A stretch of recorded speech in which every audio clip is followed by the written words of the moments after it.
Selamat datang kembali di channel YouTube Indo Programmer. Di video kali ini kita akan lanjut dari konten terakhir kita, itu membuat aplikasi rental mobil ya menggunakan Laravel 11.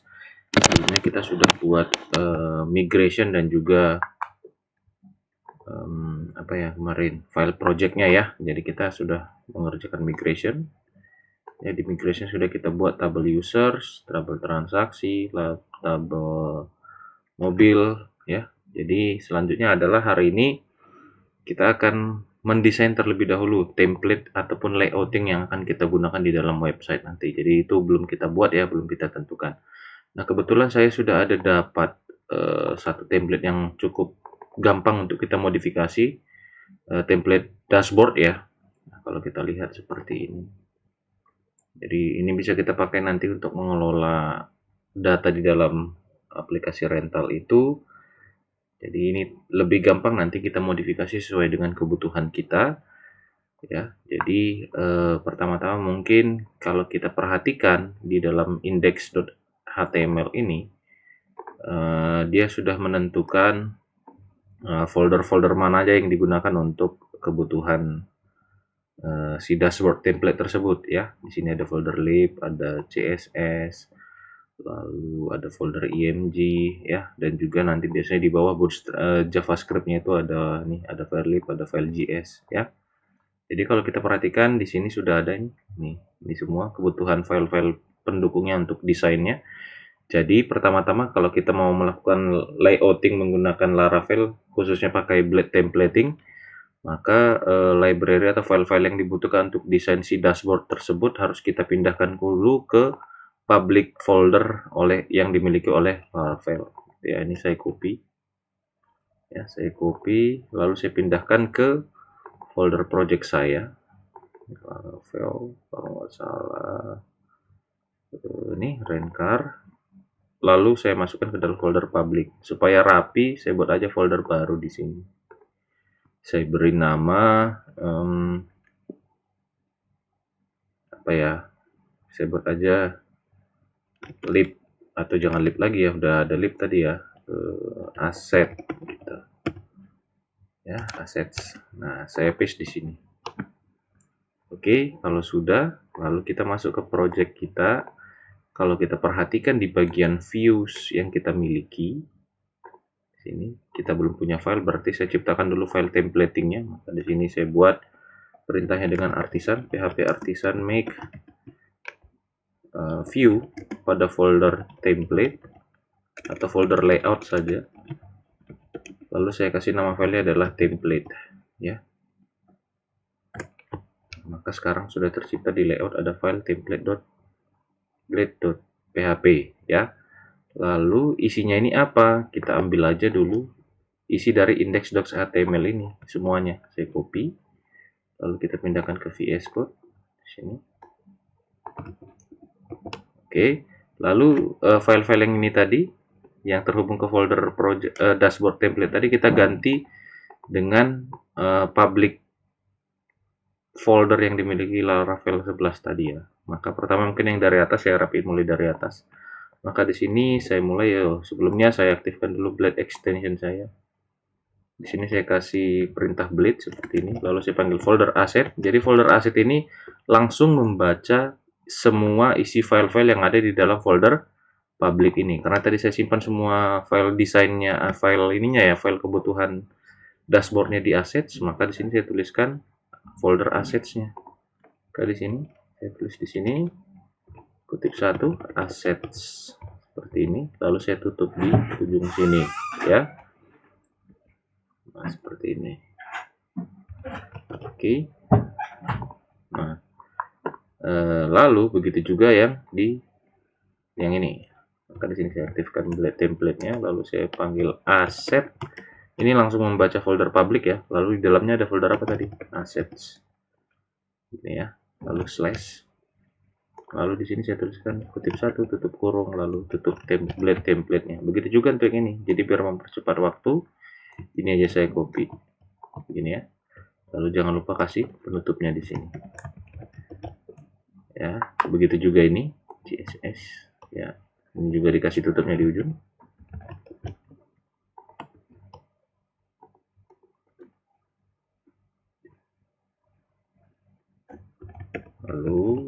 juga seperti ini. Lalu kita perhatikan mana lagi yang membutuhkan folder tersebut. Nah, ini ada ya. Nah, di sini ada. Lalu saya buat juga di situ aset, atau ikutin yang tadi sudah saya paste ya. Nah, di sini juga ditutup. Nah, begitu nanti selanjutnya untuk semua folder-folder yang memanggil dashboardnya ya. Nah, ini juga. Nah, ini tutup. Oke, kita skip aja langsung ke bawah dulu, nanti mungkin kelihatan mana yang perlu, mana yang enggak ya. Oke. Nah, di sini kita masukkan juga hal yang sama. Ini saya langsung kasih aja di setiap awalannya, karena ini memanggil folder assets tadi. Ini juga di sini ya. Ini juga. Lalu ini kita tutup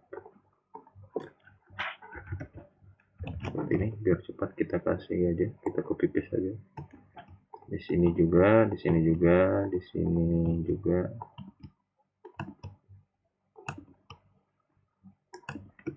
Oke, sudah. Lalu ini kan kalau kita lihat tadi kan hasilnya ada sudah seperti ini ya. Lalu tinggal kita tentukan mana yang menjadi bagian utama, mana yang bagian bukan bagian utamanya gitu ya. Nah, lalu di sini kalau kita perhatikan kan ini kontennya nih yang di tengah-tengah ini. Ini kan hasilnya yang mana nih? Ini hasilnya adalah dalam bentuk card yang ini di sini. Yang 4 kolom ini ya.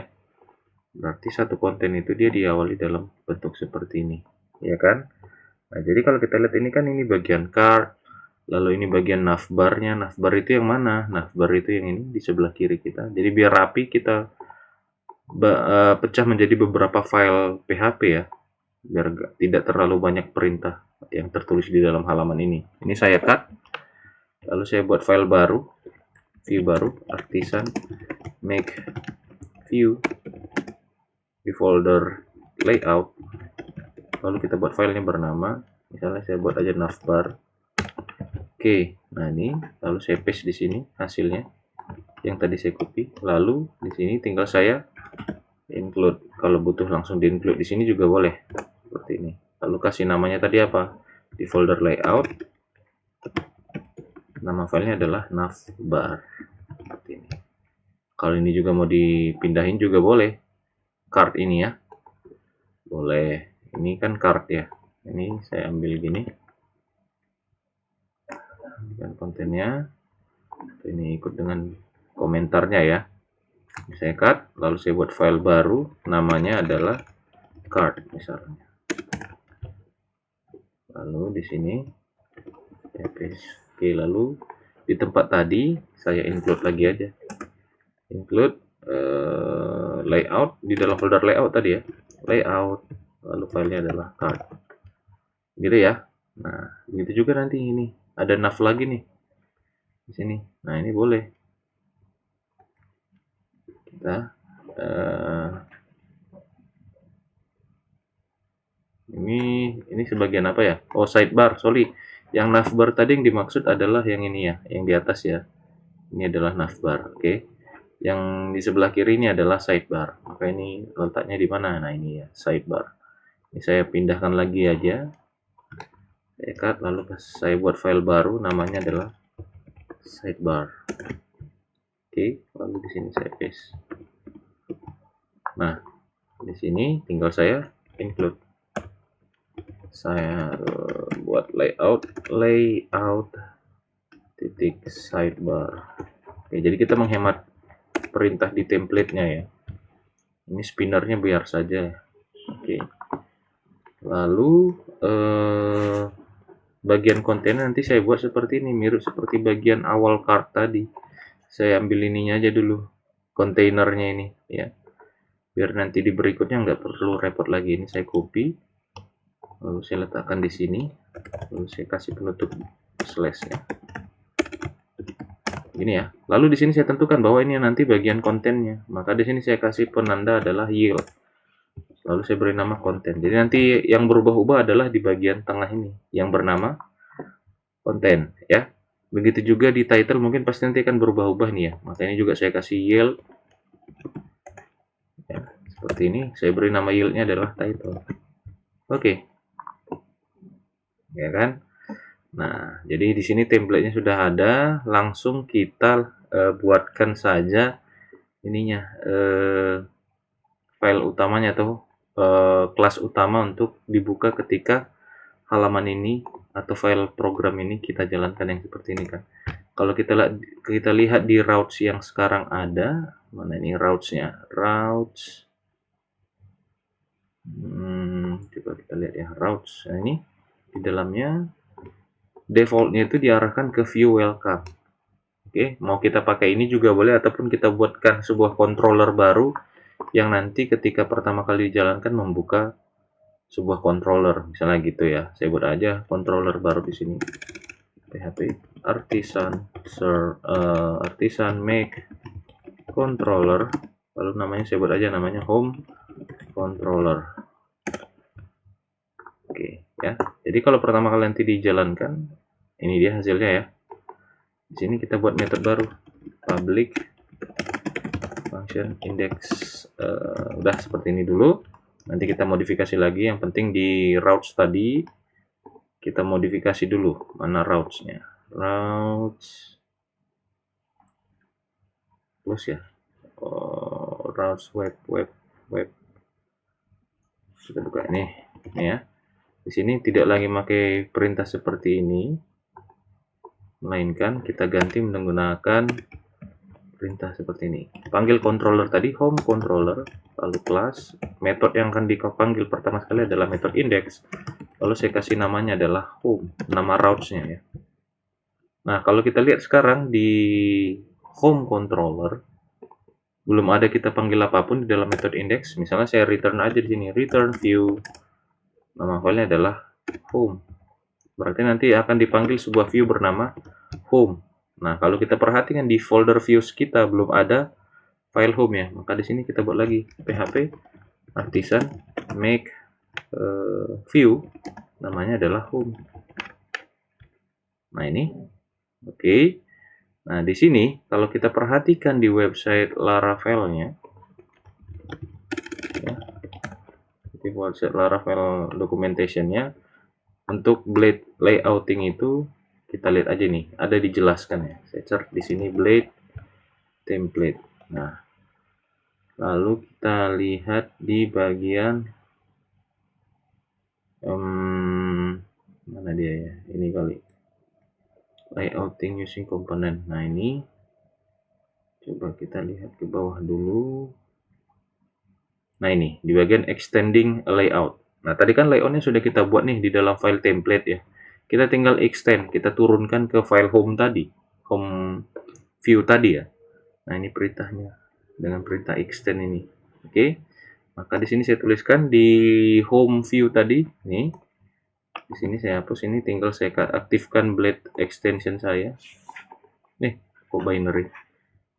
Nah, seperti ini. Ini saya ganti dengan extend.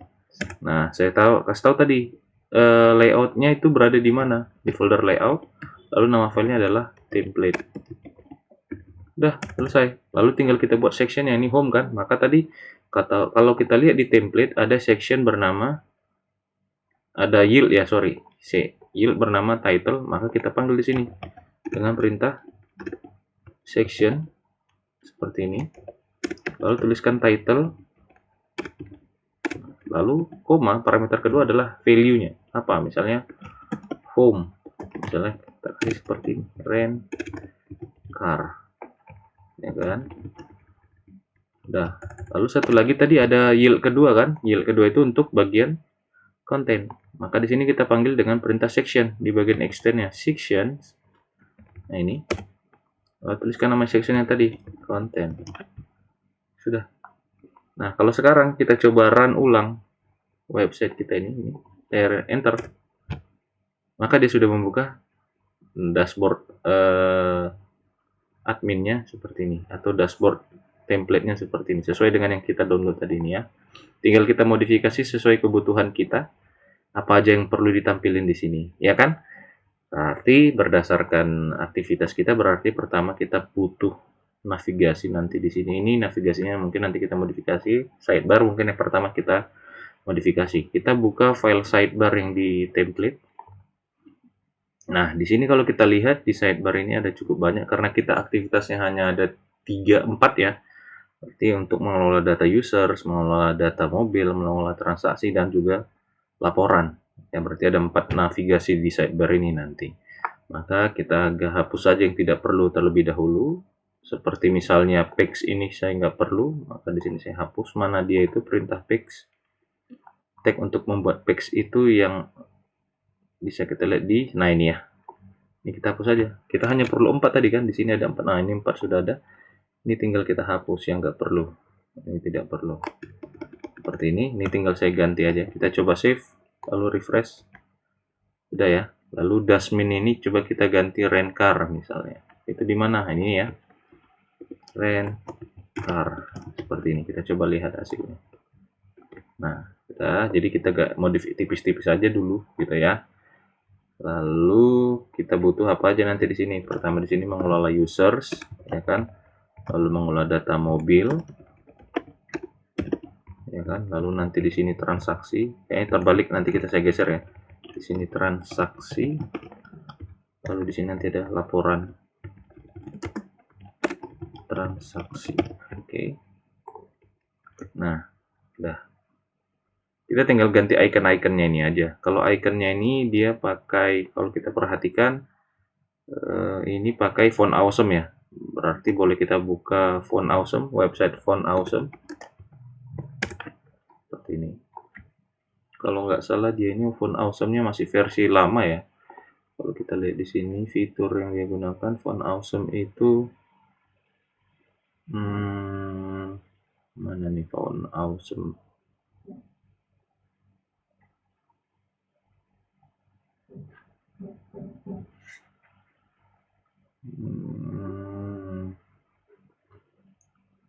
Oke, kita coba ya, ini versi 5. Coba ya kita lihat, sekarang ini udah di versi 6 nih iconsnya. Oke, coba kita lihat all versions. Mana yang di bawah? Oh, nih all versions. Kita coba yang di versi 5 yang free ya. Pertama untuk users mungkin. Saya cari aja di sini users. Nah, ini bisa kita pakai. Nah, oke, berarti sini FA users ya. Oke, coba kita ganti di sini FA users. Coba kita refresh.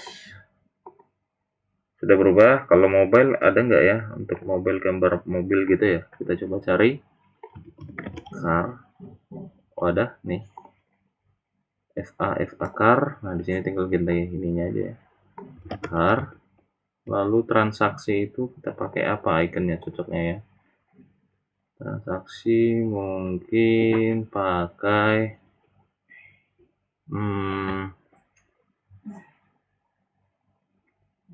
ini aja deh, shopping chart ini ya. Kita ambil shopping chart. Oke, di sini ya, ini ya. Bisa nggak? Langsung aja shopping chart. Coba kita lihat, save, refresh. Oke, lalu laporan itu kita pakai ikonnya. Coba kita close. Apa nih yang cocok? Kalau kita buat dalam bentuk folder gini, atau zip. Nah, ini mungkin. Oke, FA file archive ya. Ini ganti berarti sini file archive. Oke, kita coba lihat. Nah, sudah. Oke ya. Nah, untuk sidebarnya sudah. Kita tinggal mendesain ini cardnya. Cardnya belum kita diganti sesuai dengan yang kita butuhkan ya. Berarti kita coba lihat di card. Nah, di sini apa aja yang kita butuhkan? Misal mungkin kita mau menampilkan informasi terkait user yang sudah ada berapa gitu ya. Nanti di sini kita kasih datanya yang terdaftar di tabel ada berapa gitu. Ini saya nolkan aja dulu. Lalu mobil juga perlu kita data. Di sini nanti mungkin jumlah mobilnya ada berapa. Lalu di sini mungkin total transaksi. Nanti kita hitung total transaksinya berapa.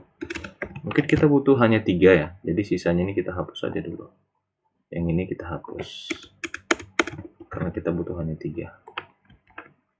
Oke, ada 3. Tapi ini ada space terbuang ya. Lebih baik karena di Bootstrap itu maksimalnya itu 12 size-nya ya. Maka kalau ada 3 card, kita bagi 12, kita bagi rata untuk 12 size. Berarti kita pakai 4 ya. Di sini 4, di sini 4, di sini juga 4. Save, refresh. Nah, sudah, jadi biar tidak ada space yang kosong gitu ya. Jadi kayak kelihatan kurang bagus. Mungkin ini kita ganti jadi FA users ya. Di sini. Ini dia FA users tadi ya. Users. Lalu tadi di sini FA car ya. Coba kita save, refresh. Oke. Total transaksi mungkin kita gambar atau kita ambil simbol dolar sekali ya. Ini dollar sign. Nah, itu dia dollar sign. Dollar sign ini di sini. Dollar sign. Lalu kita lihat. Nah, sudah. Jadi kita sudah dapat informasinya ya. Nah, nanti mungkin kita akan kembangkan lagi dari yang sudah ada ini. Misalnya nanti ini John Doe ini kan sesuai dengan nama user yang sedang login beserta akses dia sebagai apa. Misalnya kan nanti ini akan berubah dengan sendirinya sesuai dengan akun yang login gitu ya. Jadi untuk template-nya udah selesai nih. Jadi simple aja biar gampang, makanya saya pilih ini. Jadi gampang untuk dimodifikasi, untuk kita butuhkan nanti untuk penggunaan aktivitasnya. Di sini tablesnya juga sudah cukup ada bagus desainnya. Formsnya juga nanti cukup bagus, kita akan pakai sesuai kebutuhan kita. Lalu untuk filenya tadi nanti akan saya sediakan link downloadnya di deskripsi ya, deskripsi video, supaya bisa diikuti juga bareng-bareng di video ini ya. Jadi di video kali ini, di konten ini, kita hanya bahas bagaimana membuat layoutnya tadi sudah, lalu mengatur, memodifikasi semua yang ada dari layout yang kita dapatkan tadi, dashboard template-nya ini kita rubah sesuai dengan kebutuhan kita. Lalu nanti di video selanjutnya kita akan langsung mulai bahas bagaimana membuat fitur login-nya, fitur registrasinya, fitur mengelola user, fitur mengelola mobil, lalu melakukan transaksi dan membuat laporan, gitu ya. Jadi silahkan dicoba juga ini, diikuti aja bareng-bareng dengan video ini untuk membuat template-nya, merancang templating tadi ya, menggunakan Blade Templates dari dashboard admin yang sudah ada. Ya, jadi itu saja. Di video kali ini kita akan lanjut lagi di konten-konten selanjutnya untuk membangun aplikasi rental mobil ini. Terima kasih.